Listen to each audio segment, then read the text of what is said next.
Take me through that, man. The moment when Tupac told you that he had a movie deal.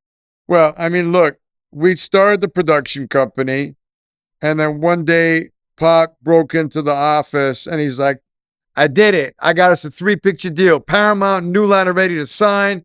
I'm bondable now. I'm easily insurable. It's off and running. And he was like, you do this, you do that. We're going to get these movies made. And he had 3 bomb-ass film ideas, including Live to Tell, that, so we were going to do all his films. Live to Tell was the only script that he wrote in prison. That was one of the movies Tracy and I were supposed to produce for 24/7 as well. And this was a week before Tupac got shot, right? 3 weeks. Yeah, 4 weeks. Month before his passing. So I want to ask you, right? You know anything about the relationship between Tupac and Quincy Jones? So I know there was things that Pac said in the press about Quincy Jones, but I also know he mended those bridges because he ended up engaged to Kadada Jones. And I also know that after Pac passed, for months, weekly, we were meeting at Quincy Jones's house with his team, trying to figure out how we're going to honor Tupac, what projects we can do that were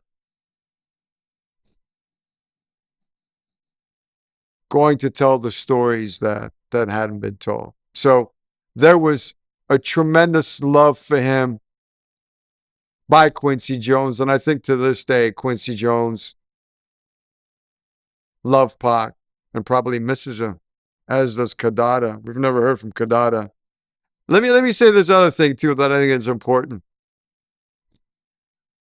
When Pac died, and mind you, I played a small role as a production, his production partner, his videographer and photographer and director or whatever I was.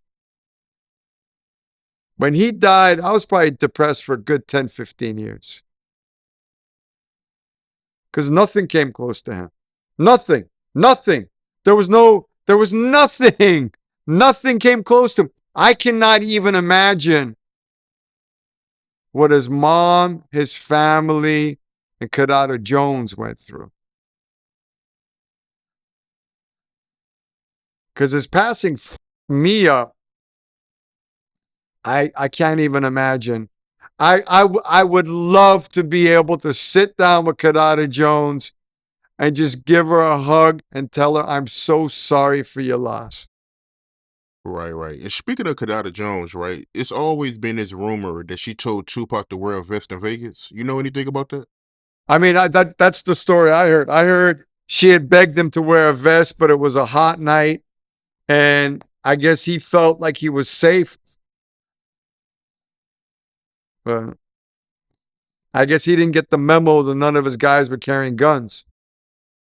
Was it common for Tupac to wear a vest? Yeah. He wore a vest all the time. Like, I got footage. Well, I had footage that I shot of him at the One Nation recordings at Can-Am, where his vest was on the floor, and I was filming it amongst the cables and everything. It just said Tupac on it. I mean, look. Yeah, I mean, it's strange that he didn't wear a vest, but I do remember September 13th, 1996 was a hot night.